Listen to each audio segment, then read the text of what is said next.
Starting నాతో Tom మాట్లాడినప్పుడు నా దగ్గర రికార్డు ఉంది. టామ్ నేను ఒప్పిస్తాను, నువ్వే నాకంతా అని చెప్పి మాట్లాడాడు. దాని తర్వాత మధ్యలో ఏమైందంటే ఇంకా ఇగ్నోర్ చేయడం స్టార్ట్ చేశాడు. ఎప్పుడైతే రసూల్ వాళ్ళ గర్ల్ ఫ్రెండ్ బర్త్డేకి మేము వెళ్ళినప్పుడు తడా వాటర్ ఫాల్స్కి అంతా వెళ్ళినప్పుడు కొన్ని ఫొటోస్ కూడా నేను అప్లోడ్ చేశాను. కానీ రసూల్ వాళ్ళ గర్ల్ ఫ్రెండ్ బయట పెట్టలేదు కాబట్టి నేను క్రాప్ చేసేసాను వాళ్ళ ఫొటోస్. నార్మల్గా అయితే పెట్టాను. నేను రసూల్ లాగా అవ్వను, నేను నీతోనే ఉంటాను అని అంతా చెప్పాడు మంచిగా. అలా చెప్పి ఇంకా స్టార్ట్ చేశారు. అదే లాస్ట్ అనుకుంటా నాకు తెలిసి మేము వెళ్ళి ఉండి వచ్చింది జూలై లాస్ట్. తర్వాత సెప్టెంబర్ అక్టోబర్లో అట్లా సెప్టెంబర్ అనుకుంటా ఫోన్ 14 తీసుకున్నాడు టామ్. అది వేరే అమ్మాయి ఇచ్చింది. ఓకే, టామ్కి 14. మీరు ఈఎంఐ కట్టిన ఫోన్ కాకుండా? నేను కట్టిన ఫోన్ కాకుండా మళ్ళీ నేను బైక్కి కూడా అప్పుడప్పుడు కట్టేదాన్ని, పే చేసేదాన్ని టామ్ దగ్గర లేకపోతే. నేను అమౌంట్ ప్రతిసారి టామ్కి వేసేదాన్ని. ఇంట్లో వేస్తానో ఇవ్వనో తెలీదు, టామ్కి అయితే కంపల్సరీ ఇచ్చేదాన్ని. టామ్ కూడా నా దగ్గరికి హైదరాబాద్కి వచ్చేవాడు, వెళ్ళేవాడు. మేము బయట రూమ్ తీసుకొని స్టే చేసేవాళ్ళము. ఇంకా వేరే అడగొచ్చా ఇలా? అంటే ఈ ఫిజికల్గా కనెక్ట్ అయ్యారు అనేది నేను అనుకున్న మనిషి కూడా మంచిగా ఉంటాడు, నాతో లైఫ్ లాంగ్ ఉంటాడు, బెస్ట్ వచ్చాడు నాకు అని చెప్పి నేను అనుకున్నా. కానీ బెస్ట్ లేదు.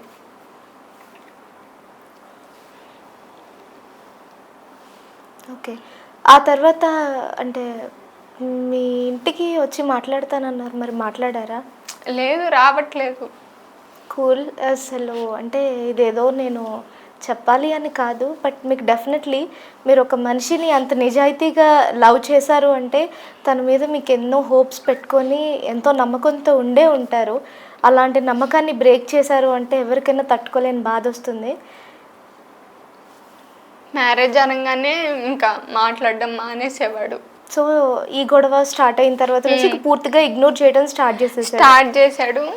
ఇంకా మా ఇంట్లో అంటే నువ్వే ఒప్పుకో, నువ్వే మాట్లాడు అని చెప్పాడు. నేను వండుకొని ఎక్కువ ఫోర్స్ చేశా టామ్ని. లేదు, నువ్వు వచ్చి మాట్లాడాలి. ఫ్రెండ్స్ కూడా తనకి చెప్పే ప్రయత్నం ఎప్పుడూ చేయలేదు. అంటే చేసిన టామ్ పట్టించుకోడు అనమాట. వాళ్ళు కూడా నాకు వచ్చి ఏం చెప్పేవాళ్ళు కాదు. ఇలాగా అవన్నీ ఏం చెప్పేవాళ్ళు కాదు. టామ్ నన్ను చేసుకుంటాను అని చెప్పిన వెంటనే నేను రసూల్కే చెప్పా. ఫస్ట్ చెప్పాడు నన్ను మ్యారేజ్ చేసుకుంటాను అని చెప్పాడు. చెప్పిన వెంటనే నేను రసూల్కే చెప్పాను. మెట్రోలో వెళ్ళేటప్పుడు ఆ పిక్స్ కూడా నేను అప్లోడ్ చేశాను. ఎల్బీ నగర్ మెట్రో స్టేషన్ దగ్గర తీసుకున్నాం లాస్ట్ పిక్స్, అవి కూడా నేను అప్లోడ్ చేశాను. దాని తర్వాత అనుకుంటా ప్రెషర్ ఎక్కువ అయిపోయింది నాకు. ఇలాగా టామ్ ప్రతి ఒక్క అమ్మాయిది చూస్తున్నా కదా, ఇంకా అలా ప్రెషర్ అయ్యేసరికి ఇంకా టామ్ చేసుకోడేమో, వాళ్ళ ఇంట్లో కూడా చెప్పట్లేదు అని చెప్పి నాకు భయం వేసేది, ఎక్కడ వదిలేస్తాడో అని చెప్పి. అప్పుడు ఎక్కువ గొడవలు సీరియస్గా అయిపోయింది మాకు. అప్పుడు మేము నా బర్త్డే కంటే ముందు బయట రూమ్ తీసుకున్నాం. రెగ్యులర్గా అక్కడే టామ్ ఎప్పుడు హైదరాబాద్కి వచ్చినా వేరే అక్కడ తను వాళ్ళ ఇంటికన్నా వెళ్తాము, లేదంటే ఎక్కడికన్నా ఉంటాము. ఆ హోటల్లో తీసుకున్నప్పుడు నేను ఇంకా నా వల్ల తట్టుకోకుండా సూసైడ్ అటెంప్ట్ చేసేసాను. ఓకే, పిల్స్ అలా తీసుకునేసి. అప్పటికి టామ్ అలా చేసిన వెంటనే ఫుల్ కంగారు పడిపోయాడు, నన్ను లేపడానికి ట్రై చేస్తున్నాడు. వాళ్ళ ఫ్రెండ్స్ అందరూ వచ్చినప్పుడు కూడా ఒకే మాట, నేను ఒప్పిస్తాను అన్నప్పుడు అప్పుడు చెప్పాడు అంతే. ఫుల్గా చేసుకుంటాను అన్న కన్ఫర్మేషన్ నాకు ఇవ్వలే, నేను ఒప్పిస్తాను అన్నట్టే ఉన్నాడు. దాని తర్వాత మళ్ళీ ఓకే ఒప్పిస్తాను అన్న హోప్ అన్న ఇచ్చాడు కదా అని చెప్పి నేను కామ్ అయిపోయాను, ఎక్కువ ప్రెషర్ ఇవ్వకుండా. దాని తర్వాత నుంచి మేము బాగున్నాం. నా బర్త్డేకి తనే వచ్చాడు, నాకు సర్ప్రైజ్ ఇచ్చాడు. ఆ ఫొటోస్ అన్నీ కూడా అప్లోడ్ చేశాను నేను. మంచిగా ఉన్నాం బాగా. సో ఈ ఫొటోస్ అన్ని వీడియోస్ అన్ని అప్లోడ్ చేయడానికి కారణం తను అసలు ఎవరు లేరు అని చెప్పుకొని తిరుగుతున్నాడు. కొంతమంది అమ్మాయిలందరూ మెసేజెస్ చేశారు నాకు. అంటే జస్ట్ అప్పుడు నేను హ్యాండ్ పిక్స్, కాళ్ళు పిక్స్ ఇలాంటివే పెట్టేదాన్ని. మా ఇద్దరిది జస్ట్ హార్ట్ సింబల్స్ ఇలా ఉండేవి. అవే పెట్టేదాన్ని. ఎందుకంటే అప్పుడు పబ్లిక్ చేసుకోలేదు మేము. మా ఇంట్లో తెలుసు, వాళ్ళ ఇంట్లో తెలియదు అప్పుడు ఎందుకు అంత చేసుకోవడం అని చెప్పి. ఇప్పుడు తెలుసా వాళ్ళ ఇంట్లో?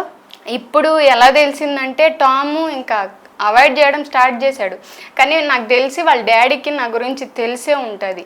ఏం చెప్పినా మా ఫోన్ నుంచి చేసినా వాడు లిఫ్ట్ చేయడు, నువ్వే చెయ్యి, నీ ఫోన్ నుంచి చేస్తే లిఫ్ట్ చేస్తాడు, నీతో మాట్లాడతాడు అన్నట్టు వాళ్ళ డాడీ ఇంటికి వెళ్ళినప్పుడంతా చెప్పేవాడు.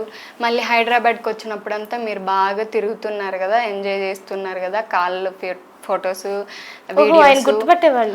ఆయన చూసి చెప్పేవాడు నాకు, ఇలా వీడియోస్ అన్నీ నేను చూశాను, నీది టామ్ది వీడియోస్ అన్నీ చూశాను అంటే అవునా. నాకు అప్పుడు డౌట్, అంటే ఆయనకి ఉంటుంది మోస్ట్లీ డౌట్ ఉంటుంది కదా, అలా డౌట్ వచ్చేది ఆయనకి.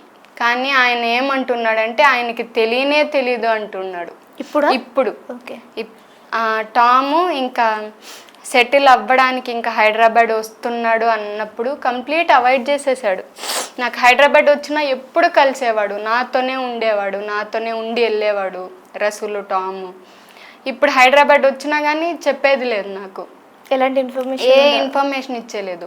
అప్పుడు టామ్ దగ్గర టామ్ నాకు ఫోన్ ఇవ్వడు, కానీ అప్పుడు యూట్యూబ్ ఛానల్ది మెయిల్ అలాంటివంతా నేనే నా దగ్గరే ఉండేది. టామ్ లాగిన్ టీమ్ ఆర్టీఎస్, అది కూడా నేను టామ్ వీడియోసే చిన్న చిన్న షార్ట్స్ పెట్టే నేను ఇది చేస్తూ ఉండేదాన్ని, అప్లోడ్ చేస్తూ ఉండేదాన్ని ప్రతి ఒక్క వీడియోస్. టామ్ మీరే డీల్ చేసేవారు ఆ ఛానల్?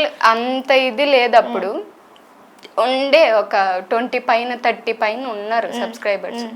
దాని తర్వాత వాళ్ళు కేరళ ట్రిప్ వెళ్ళినప్పుడు అప్పుడు ఒక టీమ్ ఆర్టీఎస్ ఛానల్ లాగా పెట్టుకుందామని చెప్పి డిస్కషన్ జరిగి అప్పుడు పెట్టుకున్నారు. అప్పుడు కూడా నా దగ్గరే ఉన్నింది. నా దగ్గర ఉన్నప్పుడు ఇంకా టామ్ ఇగ్నోర్ చేస్తున్నాడు. ఆ టైంలో నా దగ్గర మెయిల్ ఉంది కదా టామ్ది, దాన్ని బట్టి నేను లొకేషన్ చూసుకొని నేను అక్కడికి వెళ్ళా. అప్పటికే రాయి, దేవిక హైదరాబాద్ వచ్చేసారు. ఆ నెల్లూరులో ఉన్నది జాకీరు, రసూలు, టామ్ మాత్రమే. తిను సపరేట్ అయిపోయాడు. రాయి, దేవిక, తిను వచ్చేసారు హైదరాబాద్. అప్పుడు ఏదన్నా ఉంటే కూడా ఇంక ఇగ్నోర్ చేస్తున్నాడంటే నేను కంపల్సరీ రసూల్నే అడుగుతా కదా. వీళ్ళిద్దరు డివైడ్ అవ్వడానికి రీజన్ తెలుసా? అంటే వాళ్ళు సెటిల్ అవ్వడానికి వాళ్ళ ఇంట్లో వాళ్ళ వల్ల వాళ్ళు పక్కకు వచ్చేసారు. ఇంకేదన్నా ఉండాలి నా సిచ్యువేషన్ అన్నీ అని చెప్పి ఇంకా నేను అన్నీ అప్రోచ్ అవ్వాలంటే రసూల్నే అయ్యేదాన్ని టామ్ గురించి తెలుసుకోవడానికి. రసూల్ కూడా నాకేం చెప్పేవాడు కాదు, టామ్ ఇలా చేస్తున్నాడు అలా చేస్తున్నాడు అని చెప్పి. ఏదన్నా మాట్లాడితే కట్ చేసేస్తారు లేదా బ్లాక్ చేసేస్తారు, అలా చేసేవారు. నేను డైరెక్ట్గా ఒకసారి వెళ్ళిపోయా, లొకేషన్ చూసుకొని వెళ్ళిపోయాను. అందరు రీల్స్ చేసుకొని మంచిగా ఉన్నారు.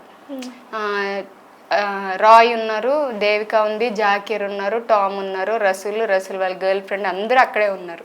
నేను వెళ్ళిన వెంటనే అడగంగానే ఇంకా రసూలు అందరూ ఫైర్ అయిపోయారు మీ మీదకా, నా మీదకి. ఎందుకు చెప్పట్లేదు మీరు, అయినా హైదరాబాద్ రాగానే నాతో కదా, నా దగ్గరకు కదా వస్తారు, ఎందుకు చెప్పడం లేదంటే నీ దగ్గరకు వస్తే నువ్వు పంపించు వాడిని ఎక్కడికి, అందుకే వాడు చెప్పొద్దు అంటాడు, కాల్స్ చేస్తే కూడా వద్దు, పింకీకి ఏం చెప్పకండి అంటాడు, మేము ఎలా చెప్తాము అని చెప్పి రసూల్ అన్నాడు. ఇంకప్పుడు మాట్లాడుతుంటే టామ్ ఒక మాట అన్నాడు, ఇంక చాలు ఇక్కడతో స్టాప్ అయిపోదాము, ఇంకా నాకు సెట్ కాదు అన్నట్టు మాట్లాడాడు. నాకు రీజనే తెలీదు, ఎందుకు అవాయిడ్ చేస్తున్నాడో కూడా తెలీదు, ఎందుకు సెట్ కాదు, అసలు నేను ఏం చేశాను అని చెప్పి గట్టిగా అడిగాను నేను టామ్ని. ఎందుకు సెట్ అవ్వదు మనకి, ఏం చేశాను నేను, అంత మిస్టేక్ ఏం చేశాను అని చెప్పి అడిగితే రీజన్ ఏం చెప్పట్లేదు, అసలు రీజనే లేదు. తన దీంతో హైదరాబాద్ రాగానే స్టార్ట్ చేశాడు అవాయిడ్ చేయడం, కంప్లీట్ అవాయిడ్ చేయడం, బ్లాక్ చేసేయడం, నేను కాల్స్ చేస్తే కూడా తర్వాత చేస్తాను అని చెప్పి పెట్టేసేయడము, సరిగ్గా మాట్లాడడం లేదు. ఇంకా నాకే అనిపించింది డైరెక్ట్ వెళ్ళి మాట్లాడాలి అని చెప్పి డైరెక్ట్ వెళ్తే టామ్ ఇంకా స్టాప్ అయిపోదాం అది ఇది అని చెప్పి మాట్లాడాడు. ఫుల్లీ ఏడ్ చేశారు. రాయ్ వచ్చి మమ్మల్ని ఇద్దరిని కూర్చోబెట్టుకొని మాట్లాడిపించాడు. ఇప్పుడు వాడు చేసుకోను అది ఇది అంటున్నాడు కదా, ఏంటి ఇప్పుడు ఎలాగా అంటే, లేదు చెప్పాడు కదా లైఫ్ లాంగ్ ఉంటాను నేను నీతో, నేను మ్యారేజ్ చేసుకుంటాను, మా ఇంట్లో ఒప్పిస్తాను అని చెప్పాడు కదా, ఇప్పుడు ఎందుకు అవాయిడ్ చేస్తున్నాడు హైదరాబాద్ రాగానే అంటే తను ఏమీ నోరే విప్పట్లేదు. సైలెంట్ అయిపోయాడు. అప్పుడు టీమ్ ఆర్టీఎస్ ఛానల్ నా దగ్గర ఉన్నింది కదా, ఈ డిస్కషన్ టైంలో రసూల్ వచ్చాడు. ఫుల్ ఫైర్ అయిపోయి నా మీద. రసూల్ రాగానే నువ్వు మెయిల్ అవన్నీ లాగౌట్ చేసేసుకో, మెయిల్ అన్నీ నాకు ఇచ్చేసేయి, నాకు భయము, నువ్వు ఏదంటే అది పెట్టేస్తావు ఆ ఛానల్లో, మేము నీ దగ్గర ఉంచలేము అని చెప్పి, నీ దగ్గర యాక్చువల్గా ఉంటే ఇక్కడ నాకు ఒక భయం. చిన్న మాట, మీరు ఈ వీడియోస్ పోస్ట్ చేసిన తర్వాతనో ఏమో టామ్ ఒక వీడియో రిలీజ్ చేశాడు మీ ఛానల్ కి రిపోర్ట్ కొట్టమని, సంథింగ్ కదా. ఈ డిస్కషన్ తర్వాతనే అది అయ్యింది. ఇలా నేను టామ్ వచ్చి మీట్ అయ్యేసి, అప్పుడు టామ్ ఏమన్నాడంటే, సరేలే నేను ఉంటాను నీతో, మా చెల్లెలకి ఎంగేజ్మెంట్కి వేరే వాళ్ళు సంబంధం చూడడానికి వస్తున్నారు, నేను నెల్లూరు వెళ్ళాలి, వచ్చాక నిన్ను కలుస్తాను, మాట్లాడతాను దీని గురించి అని చెప్పి, అంటే ఆ నిమిషంలో తను తప్పించుకోవాలి, అక్కడ నుంచి బయటకు వచ్చేయాలి అని చెప్పి అలా ఏదో చెప్పేసి వెళ్ళిపోయాడు. నేను అక్కడ నుంచి వచ్చేసిన తర్వాత గణేష్ చతుర్దశికి మళ్ళీ వచ్చారు హైదరాబాద్కి. అప్పుడు కూడా నాకు ఈ వినాయక చవితికి అప్పుడు కూడా నాకు ఏ ఇన్ఫర్మేషన్ లేదు. నేను కొన్ని షార్ట్ వీడియోస్ తను వాళ్ళ ఇంట్లో ఉన్నప్పుడు తీసుకున్నది చూసి వాళ్ళకి ఏ ఇన్ఫర్మేషన్ ఇవ్వకుండా నేను డైరెక్ట్ వెళ్ళిపోయా వాళ్ళ ఇంటికి వెళ్ళిపోయినప్పుడు కూడా నా దగ్గరకు వచ్చి మాట్లాడలేదు. అప్పుడు వచ్చి మాట్లాడితే గట్టిగా అరుస్తున్నారు. ఇంతే అందరూ కలిసి ఎందుకు వచ్చావు, అసలు నువ్వు ఇక్కడ ఉన్నావంటే నేను వెళ్ళిపోతాను అంటే, నేను అన్నా నేను ఏం చేశానని ఇలా ఇంత ఇదిగా చేస్తున్నావు, అట్లా ఏమన్నా చేశానా చెప్పు, ఎవరితో అన్నా ఉన్నానా, ఎవరితో అన్నా మాట్లాడుతున్నానా, నీకు నచ్చని విషయాలు ఏదన్నా చేశానా, అలా చేసింటే చెప్పు, కరెక్ట్ రీజన్ చెప్పు, నాకు నేనే సైలెంట్ అయిపోతాను వెళ్ళిపోతాను అని చెప్పా.